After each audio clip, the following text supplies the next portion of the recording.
Good morning, good afternoon, good evening, and good night, and welcome back to another of our amazing podcasts of the Dynamic Convergence. I am your host, just Tracy, and with me I have some newbies, some not so newbies, and some people you really want to hear their opinion on. So let's start off first with our, nice newbie. Hey, Jeff, are you with us? I am indeed. Good to be here. Oh, so happy to have you on. So, tell us a little about yourself. Well, I am an aspiring artist and writer currently working on my own comic book project called Mr. Happy. Sweet. And I'm planning on releasing that when I have my entire first art completed. So I've probably still got about a year's worth of work to go. And anybody out there who wants to see my artwork can go to DeviantArt and look up Bracy 100 at DeviantArt to find me. Awesome. We will put the links in at underneath so that people can find you. Um, so we have next, not so new, the nemesis himself, David. How are you, my dear? I'm doing well, thank you. How are you? I am good. I believe you've been rubbing shoulders with some hoi polloi of the big screen and TV world. Yeah, I had the opportunity this past Friday well, whenever this podcast comes out, but it was a few days ago to go to a premiere for an anime movie in LA, which was interesting. And I've got some stuff coming out on Comic Crusaders for that. Should be coming out. A review, talked about the show itself, and then I have an interview coming up talking about the difficulties that translators have translating manga and comic books from foreign language into English. So it should be interesting. Yeah, that is pretty interesting. There's a big difference, a big step between speaking in the fluent tongue and then changing it to a completely different language. Right. And then I'm also on the Capes podcast and Nerds Great. on and review stuff for Comic Crusaders. And if I ever get it finished, I've got a novel coming out called The Long Game, or I plan on coming out, and basically think year one John Constantine set in New York City. So I am going to read the shit out of that, man. well, I've got one cell, cool, or one reader. Oh, So you're gonna I get a free I will copy. be a definite fan for that. That's down my alley, definitely. And last but most definitely not least, one of my all-time favorite people. Her opinions mean so much to so many. Freya, how are you? I'm doing good, and really doubt a lot of what you just said, Tracy. It means a lot to me. I don't care what anybody else thinks. Matters. Hey, Freya. I'm also on TDC1. Unlike the rest of these guys, I don't do much else. I'm not doing any comics or anything special like that. I am. No, I'll just say I'm heavily involved in like K-pop community, which is kind of weird. So I kind of keep that away from you guys. So, K-pop is awesome. What are you talking about? Oh, I all have right. like cool. Well, loads of friends over here who are big into that. I'm involved in that. So yeah. Other than that, um, I used to be part of side scrollers, but that kind of fell through. So now I'm just gaming on my own, trying to decide if I want to start Twitch or not. Kind of Do leaning it. towards not. 'Cause no, my chest isn't big enough. Oh man! Oh, Freya. This is You why I can't, love you so much. And there's the you first can't uh, see my general that's she too comment. much. understands the moneymaker. hmm We know what makes Yeah. the world go round. We ain't stupid.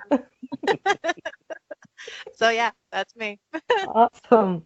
Cool. So, what we are going to do is we're actually making a little series, which we will be discussing our all-time favorite villains. They don't have to be big ones. They can be, a little bit more obscure, but we're going to be talking about the DC and Marvel universe. We're going to try and pitch this over a couple of pods. So, obviously, listening to this one is going to be the first, and we're obviously going to go with DC because that's my first choice. And I'm the host, so I can do that. And then the next one will be Marvel, and then we're going to pit the two together and go, who is the ultimate badass? So I hope everybody who's listening will enjoy it. And we're going to just kind of jump straight in, to be completely honest. I am going to start off because I just wanted to make a little shout out to a couple of the people that I think are big baddies. We all know about the Joker and the Riddler and Scarecrow. But then there's the people who are kind of a little bit more, are they heroes or are they not heroes? Are they villains? So I was kind of sitting back and trying to think, who do I like that's in between? So you've got the likes of Harlequin. And I'm only using her because she's popular at the moment. Because she falls on both sides of being ultimate baddie and ultimate goodie. But I absolutely love how her story has evolved as an evil bad guy character, and how she tries to redeem herself, but always kind of falls back. She would be the kind of the girl in school that you always knew was going to go ape shit and go postal on people. I think we all know a Harlequin in our life. And I just she doesn't have any crazy powers. She's just crazy, and that kind of makes me like her even more. And you guys can chime in at any time, by the way, in relation to what we're saying. But then again, we have other bigger people that we are going to discuss as well. But I just wanted to start off with the idea of there are goodies who are baddies and baddies who are goodies, and they are interchangeable. So you may not always agree with what we're saying. So feel free to jump in and go, hey, you guys are talking shit. And that's obviously something you guys can do, besides the guys that are here with me today, but also on the Twitter feed and thread when you follow us. So guys, what are your thoughts on Harlequin? Did you all know somebody in school who was like a Harley? Who doesn't? I'm related to a couple of Harleys, to be honest. I like Harley a lot, but yeah, go ahead, Dave. I like Harley a lot. I kind of prefer my Harley to be bad. I like my bad girls though, so I love that when she was with the Joker. I like when that period in the comics, and in Mad Love in the original animated series, when she split off of the Joker and did her own thing. I loved that drove the Joker wild and crazy, and when she teamed up with Poison Ivy, and the two of them together. I thought that was great. But I like it when she's kind of doing her own thing now. She's splitting the difference, and she's basically her own woman doing whatever she wants. Her time with the Suicide Squad was great as well, so I could definitely see that. Yeah, I think, again, for me, her time with Ivy was probably my favorite arcs. I love it whenever they get together in any of the comics or TV cartoon series. I just think that they have there's such amazing dynamic to know each other so well.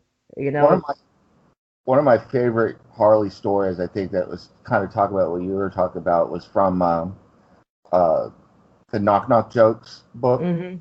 And she's having a party celebrating her emancipation, and she celebrates all the various women, villains come to her party, and they string up a poor pizza boy, and him, and then Catwoman comes along. But then when the party gets out of hand, she kicks into that semi-good state, so she starts kicking some butt and kicking people out of her apartment and everything. So she's got those two sides to her. I could definitely see what you're talking about. Yeah, she's definitely got some kind of moral compass compared to some of the other, villains that we know. She's not very straightforward. She's not the Joker. She's not the Penguin, of that universe. She's definitely not, very one-sided, which a lot of the bigger bad guys seem to be nowadays. She does have that little bit more depth and complexity as a character. And then she farts in the Batmobile, and that makes me happy. Well, villains always more fun if they've got some complexity and some humanity to them. There's very few villains that you can really get into if they are just that deeply one-dimensional, I am like the total evil sort of thing. Yeah. The popularity of Harley always surprised me, and it's weird because I like Harley too. But it always surprised me because when she's introduced in the animated series, she is literally like a battered wife. She's somebody in an abusive relationship who keeps coming back to that again and again, and yet so many people either identified with that or felt some sort of empathy for her. Maybe they were rooting for her to, as she eventually did become her own woman or whatnot. But I always thought that was kind of an interesting look. It's like, what is it about us that draws us to Harley when she's in a relationship that any sane person would go like, get out of there. What's wrong with you?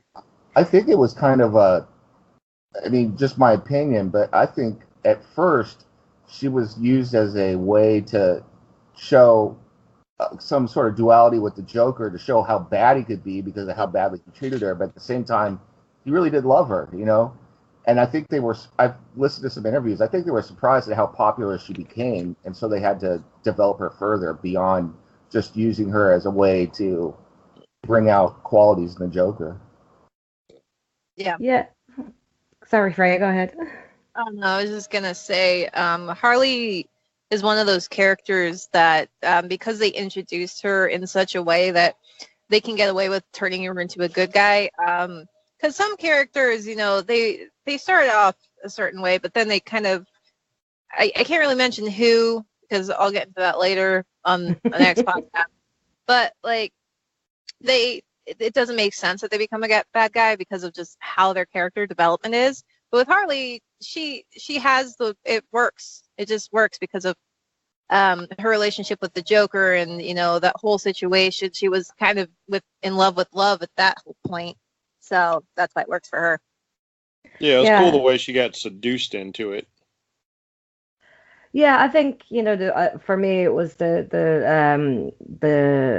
power of being in love with somebody so dangerous that kind of drew her in initially, and then that kind of kept her going back. It's I can change him.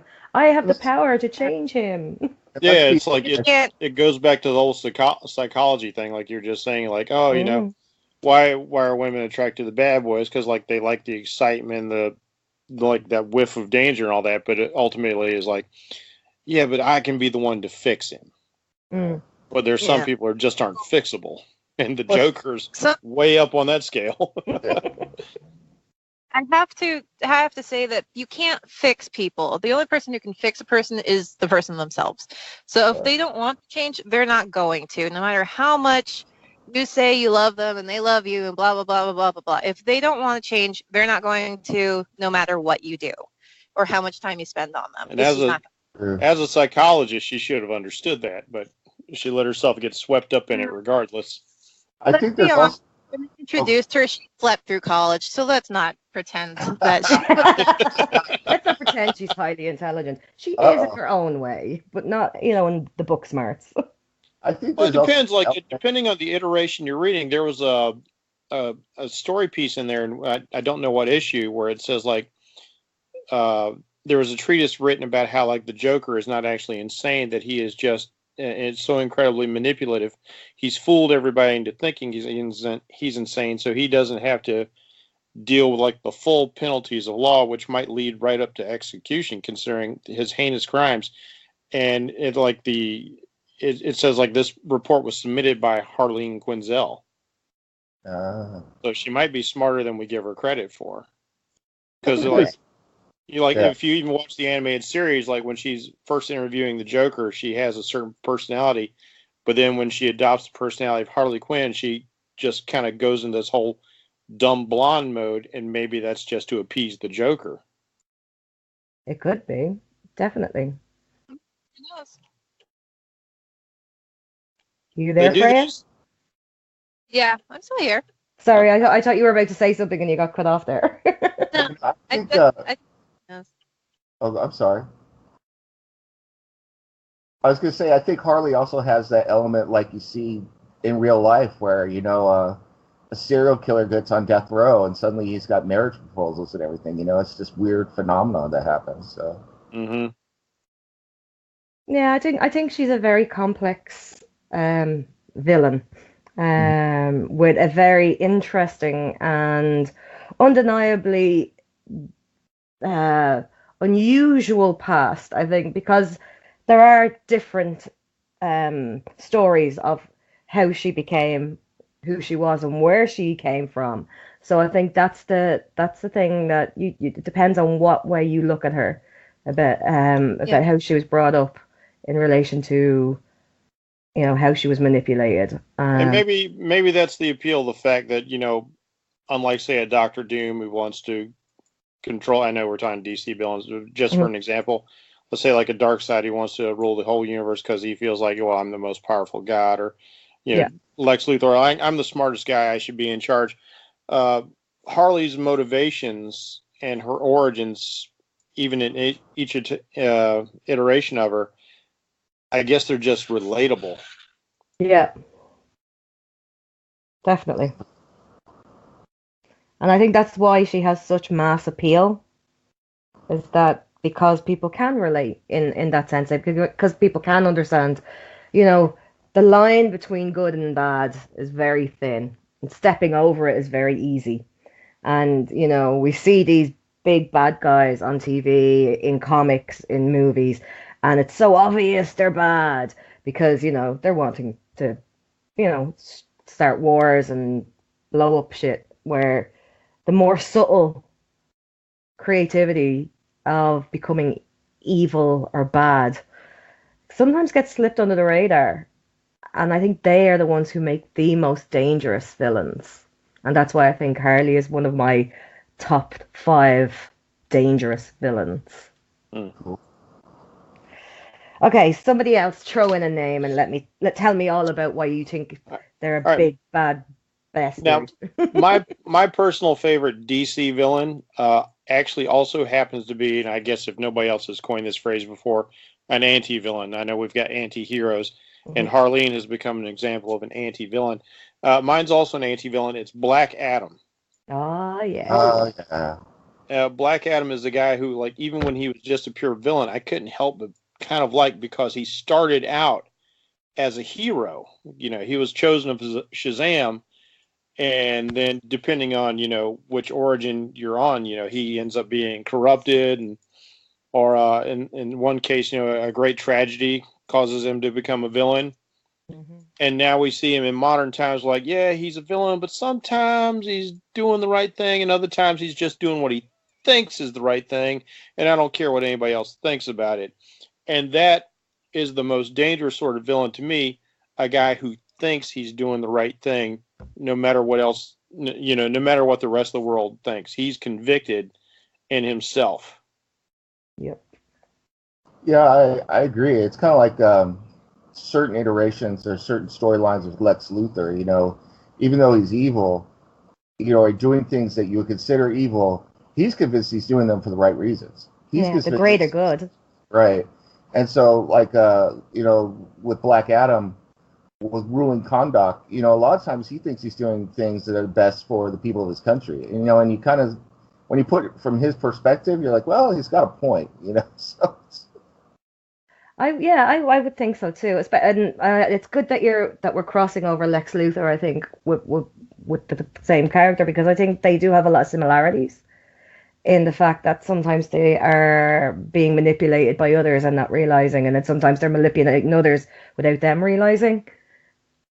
And I think they both have very strong views on what they think is the right way of being. They have this is the best for, so, we may have to kill 1,000 people, Right. but that would mean 250,000 people will live, or, and I think Yeah, that's like where that the comes same sort from. of, yeah, it's like the same sort of motivation like somebody like a Ra's al Ghul has. Yeah. It's like, Right. oh, I'm going to depopulate a great section of the globe to save the Earth as a whole. Yeah. And I was reading this trade paperback recently that I picked up from Ollie's about Black Adam going in and actually taking over Kanda, and he's got people like this young Eclipso, and he's got heroes with him like the Atom, or the Atom Smasher, Oh. and he convinces that guy to start murdering some of these dudes, and He's like, oh, I feel really conflicted about that. And what would the JSA think? And then Black Adam is like, he's not trying to like be manipulative, but he like breaks into this place where they've got all these slave labor children, and that hardens, Atom Smasher's heart against these guys, and he's willing to end up. He's the one who strikes the final blow against the dictator at Black Adam's urging. Yeah. And what I think is really interesting, is that these characters, Black Adam, and we were talking about Luthor for a minute as well, is that they've been written in a lot of different ways, but in my opinion, the best versions of those characters has always been the one where they're convinced that they're doing something for the greater good, or they're doing the right thing. When writers write them with the mustache twirling, black hat wearing, I'm going to conquer the world, ha ha ha, who that guy, the penguin, right? Basically, it never comes off as very sinister or believable. It's a person that's there as a foil to a superhero who's inevitably going to defeat them. Yeah. But when Black Adam is written as someone who's doing something that he thinks is for the greater good, and then he comes up against Shazam, or he's fighting Superman, or whoever he's fighting, and then that hero realizes, oh, there's another side of the story. You see conflict in that hero, because the hero is also thinking about it. So that's bringing more complexity and depth to the story. I'm sorry.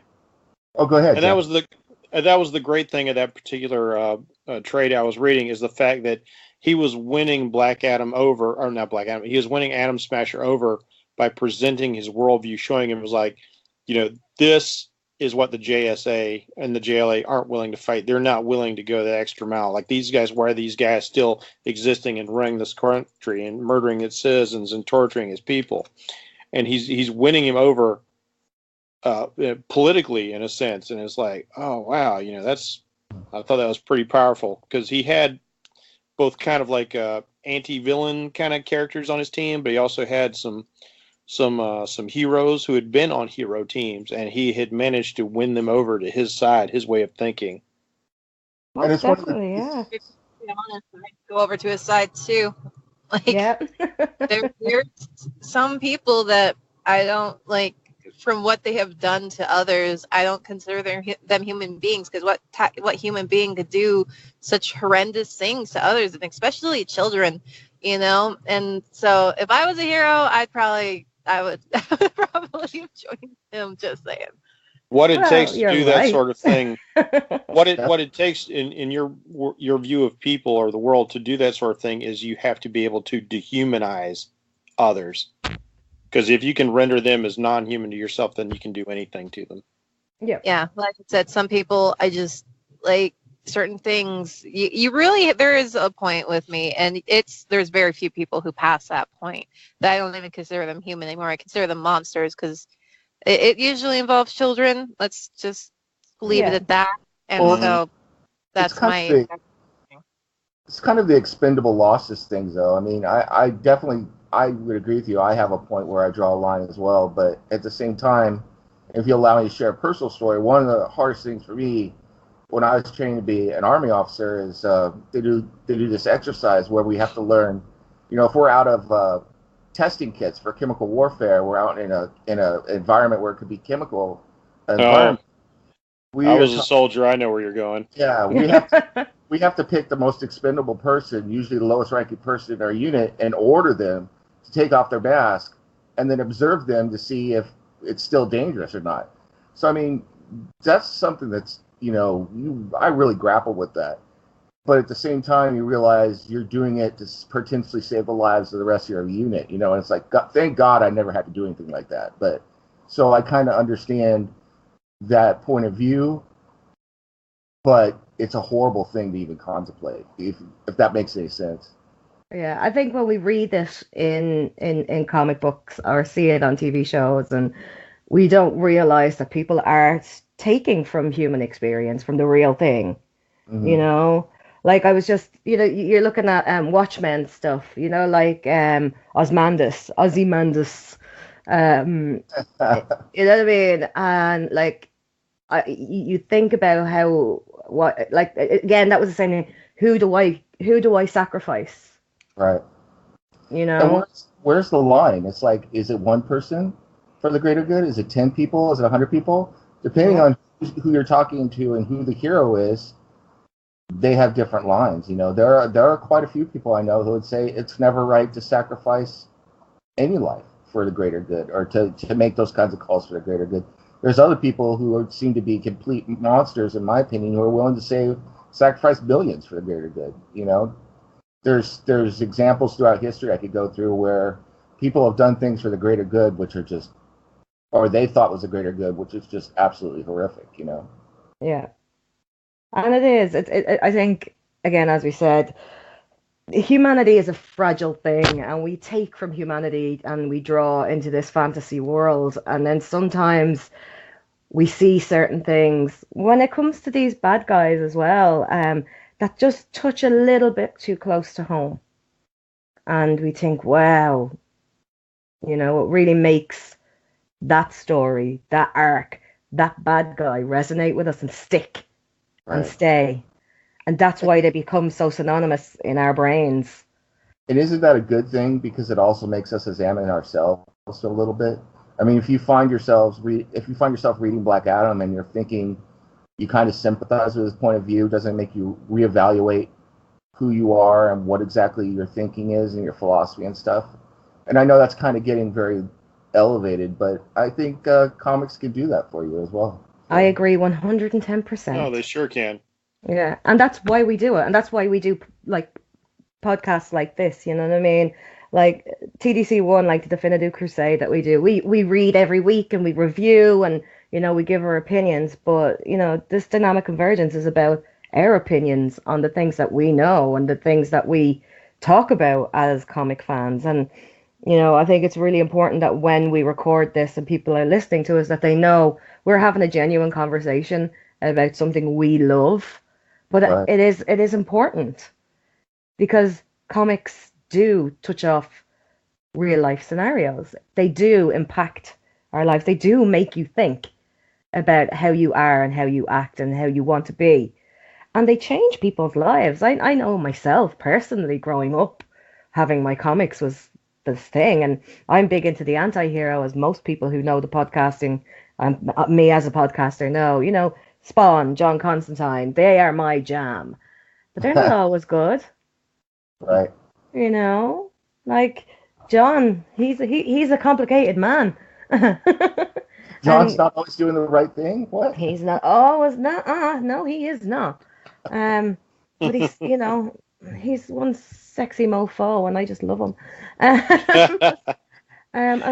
It's just the way it is, it's these things that you read and you look at and you think about, and like even I'll jump into the John Constantine scenario when that was written, and they were doing a lot of stuff about in the UK. Obviously, I'm from the Republic of Ireland, but obviously at the time in the 80s when they were writing about Constantine and Hellblazer, and they were using a lot of political history and they were losing a lot of political figures.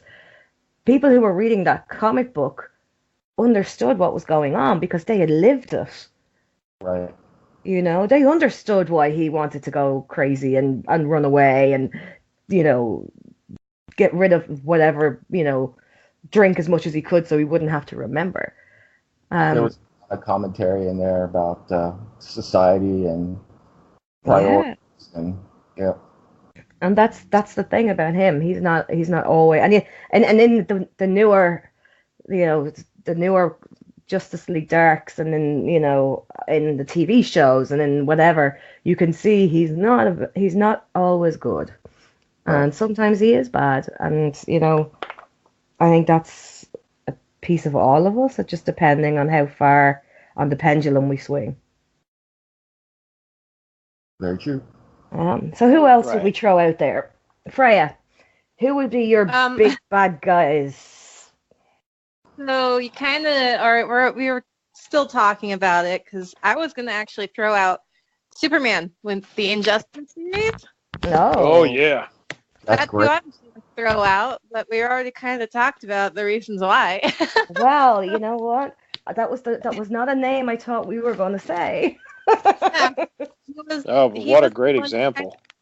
He's the one who started that whole thing at that point. I mean, his breaking point was the Joker and Lois, and it Mhm. it kind of like essentially he lost his mind, but at the same time he didn't, because his interaction with like his parents he was still Superman, he was still Clark, but his whole view on everything just changed from that moment, and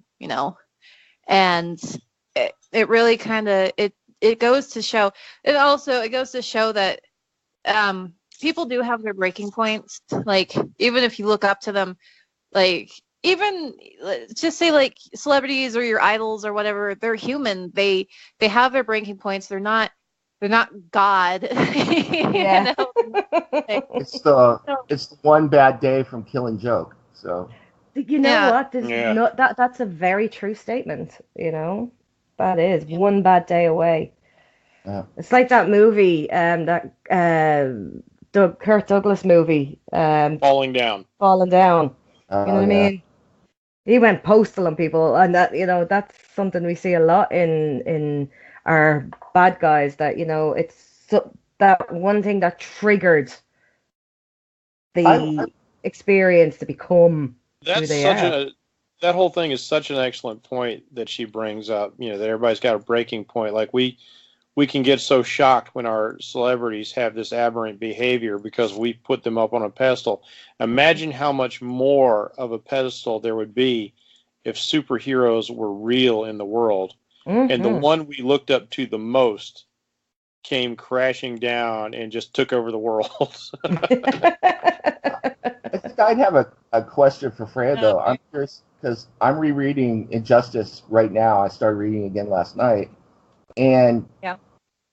I'm curious how much of Superman, where he eventually ends up, how much would you attribute it to Wonder Woman as well? Because I got to the point where Ares has that confrontation with Wonder Woman, and then Wonder Woman is supposed to pass a message from Arthur back to Superman, and Arthur wanted to let Superman know he understood, he sympathized, and Wonder Woman deliberately left that out. And she's secretly pushing him in a certain place and wants to take Lois's place. So it's like I can't absolve Superman of any of that, but at the same time, I got a greater appreciation for Wonder Woman working behind the scenes because she supported this new Superman. Yeah, she's the little demon on the shoulder. He's an enabler. Don't trust him. Don't trust the No. Amazonians. Well, it's more of a Wonder Woman was. But do you really think that would have stopped him? No. To be perfectly honest, with all of the other superheroes and everyone and everything going on that were like trying to reach out to Clark, even his parents, and he still continued on.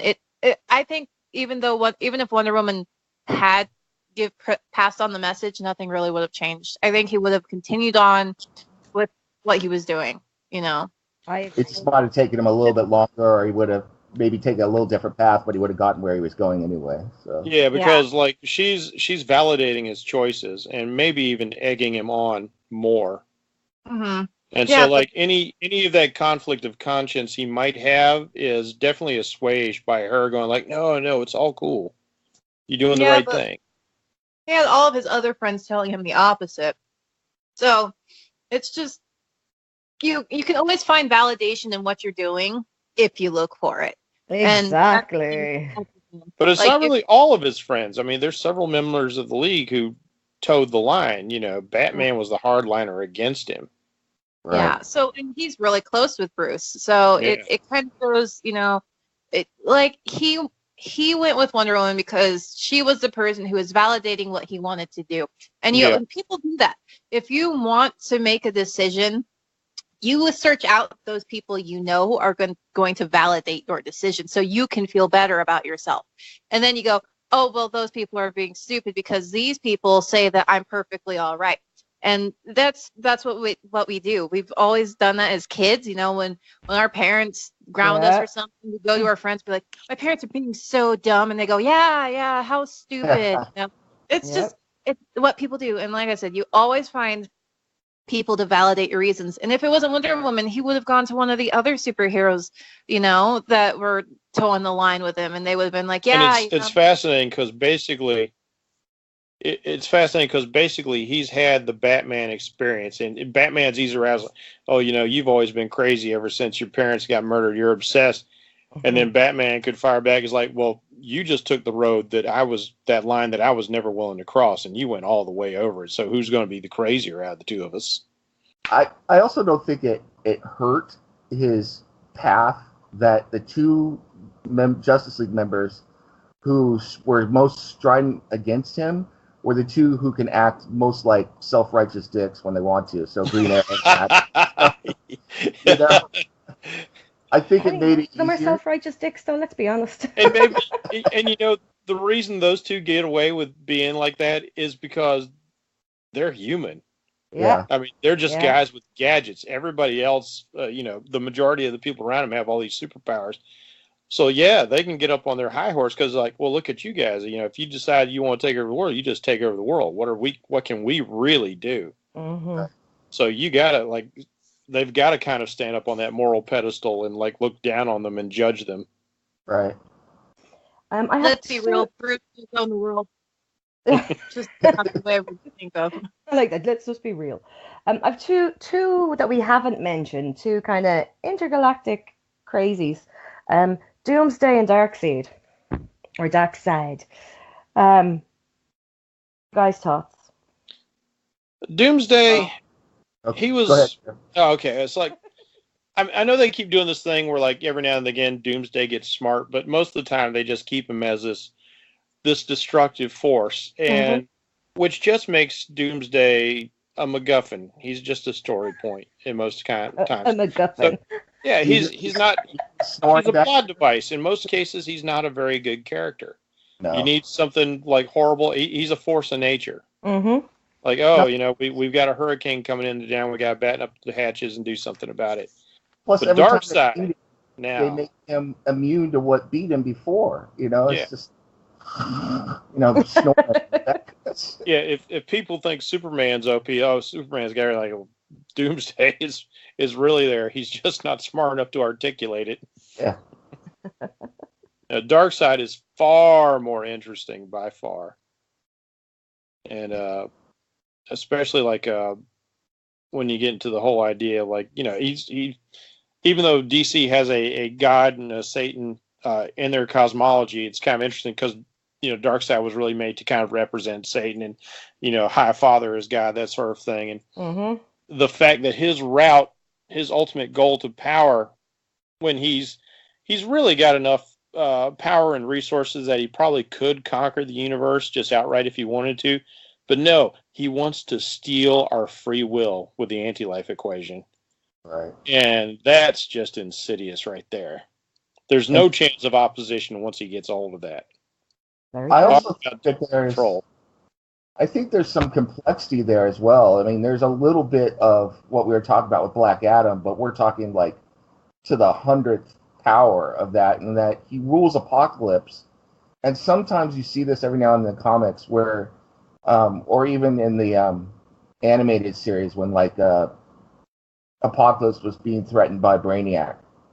And he's got to make choices, but he will always make the choice where he has no conscience and no even second thought about sacrificing anybody, anything, or any 5 planets to look out for what he considers is his best interest, or the best interests of Apocalypse, but really that's serving his interests.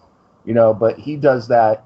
He's like the ultimate expression of that philosophy, that very, dare I say, Machiavellian philosophy of, you do what is best to serve a purpose. The difference between him and some of these others is he doesn't think that, I should be the ruler because I'm the best guy for the job. He thinks I should be the ruler because I'm the most powerful. Right. Yeah. And because he's him. So it's like... And that's it. In his head, he is the most powerful. There is nothing more than him. And there never will be. And I think that's why he's so callous and cruel. And I think that's why his being is so powerful when you read, Jesus, where he's from is hard enough, let alone, ruling it and trying to be but the head of, because somebody's always going to be trying to take over. That's a mindset in itself. How am I going to outwit every other mofo here so that I can stay on top? But I think it's You keep what the I head and Yeah. nodding.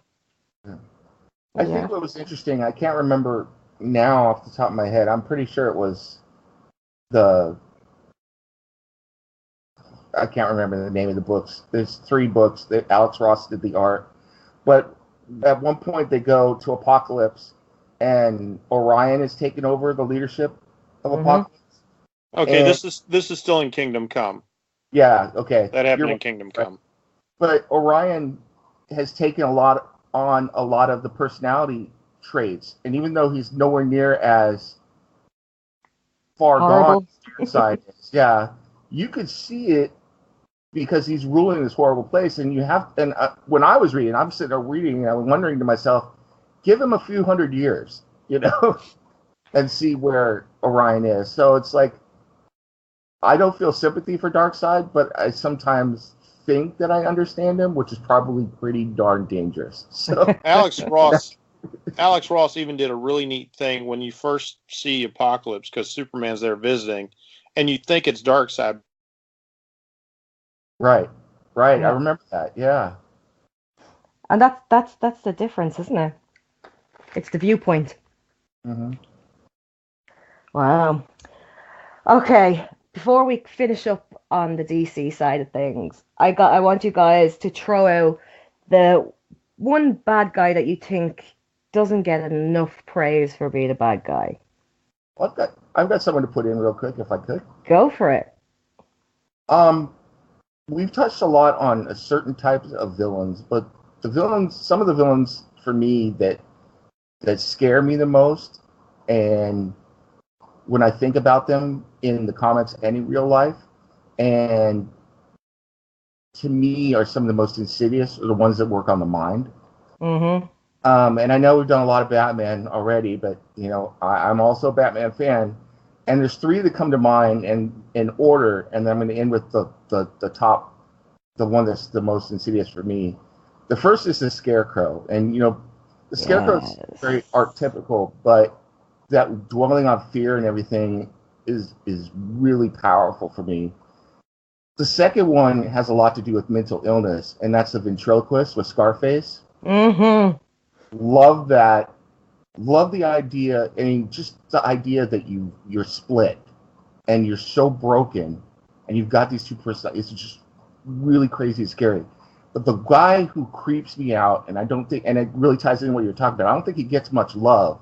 But if I met this guy in real life, or he was a real villain, would freak me out, is the Mad Hatter, Jervis Ted. Oh, Jervis Ted. Oh my Lord, that guy. Yeah.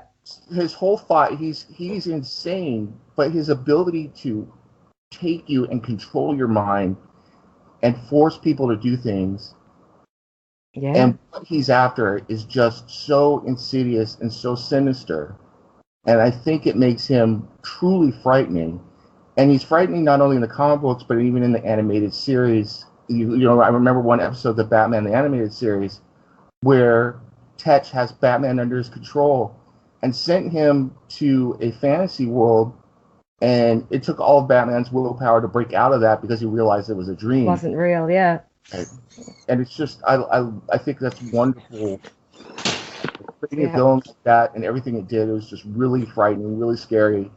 And those types of villains really touch a chord with me. And there's others that, like Dr. Destiny is another one. A guy who can invade your dreams and kill you in your dreams, Freddy Krueger, he's a superhero, supervillain. Yeah. Okay, lost connection for a second there. Yeah, that's you're back with us.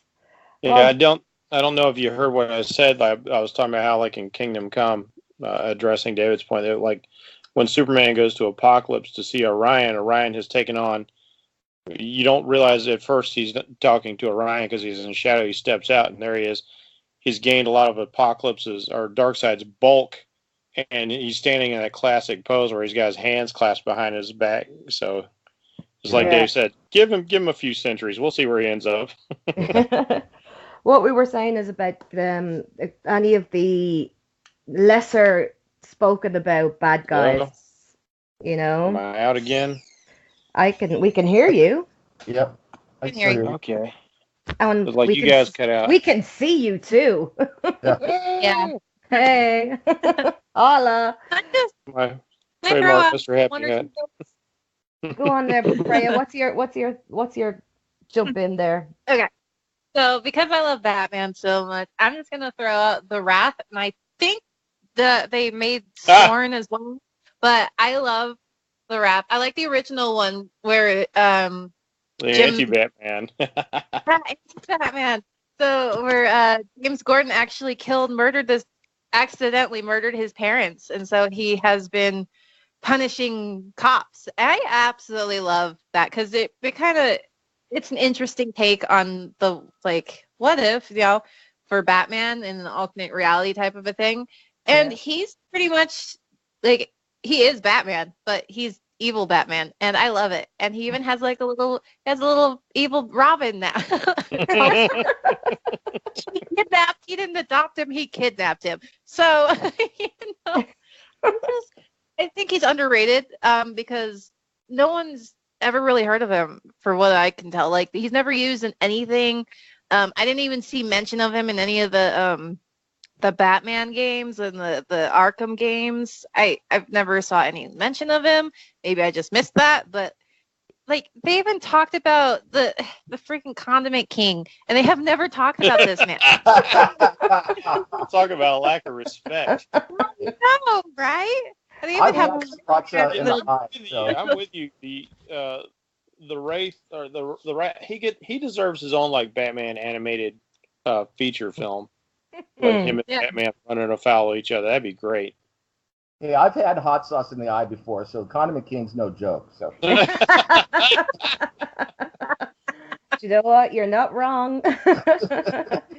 I think for me, one of my favorite bad guys is Solomon Grundy. Oh, okay. Good one. I love him. He's I just want to I feel bad for him. I just want to call him and be it's okay. Don't worry, Solomon. It's okay. You're from the muddy backwaters. It's okay. The thing that made Solomon Grundy cool for me is when they expounded on his nature in Swamp Thing when Alan Moore was running it, and you find out that he was a failed plant elemental. Yeah. I was like, oh man, that adds so much more to this guy. And it makes it. That's why he's so sad. Everybody knows about Swamp Thing. Everybody knows who Swamp Thing is. Nobody really knows an awful lot about Solomon Grundy and his origins and, why these things happen to him and why he's so angry. He should have been a hero. Yeah. The case of the fields when Batman left him Thanksgiving dinner and the long Halloween, Oh, man. Yeah, good. That was definitely straight into the fields. That was just oh my God, even the Batman has a heart. And then I do agree with the Scarecrow aspect of being able to, using things to psychologically fuck people over. But he was an abused child who was used as an experiment and then left. Of course he's going to turn into this crazy person. I love Dave bringing up Dr. Destiny. That was a good one. Yeah, Dr. Destiny's an interesting choice. Yeah, Batman has a lot of really cool, not just crazies, but a lot of really cool cerebral villains, like Scarecrow and Dr. Destiny and Hugo Strange. Guys who might not be his physical match, but intellectually, they're right up there with him. Oh, definitely. And then there was someone that I came across recently, and it wasn't a character I knew a lot about. And then I started reading the series again, and then obviously the new characters are coming out. But Granny Goodness. Holy shit, she's fucking mad. That lady is, oh man, I did not know a lot about her, I have to be honest. And then she came up when I started reading the New Furies, and I had to go back and find out more about her. She is just this horrible woman.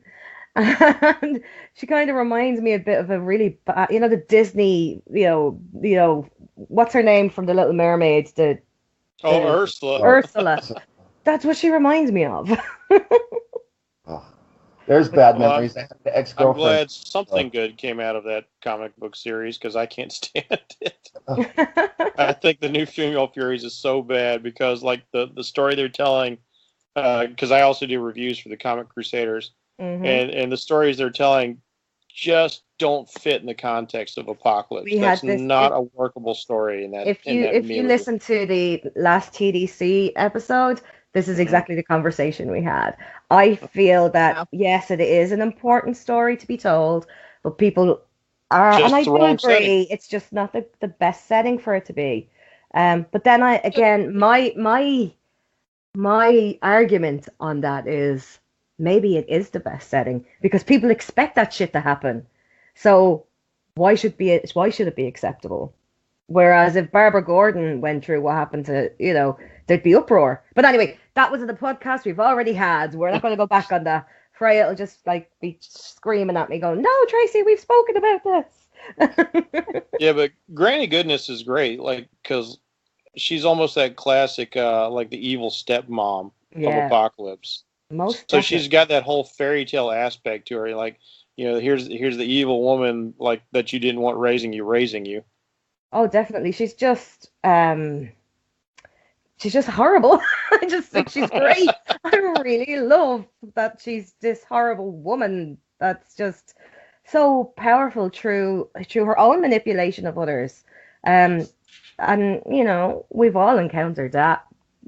So right, guys. Well, I'm gonna say thank you so much for joining us this month on the dynamic conversions. And the next time you speak to us, we will be talking about our favorite Marvel villains. So don't forget to tune in for that. So I'm just going to say again, good morning, good afternoon, good evening, and good night. And thank you guys for joining me. Arrivederci. Bye bye. Bye.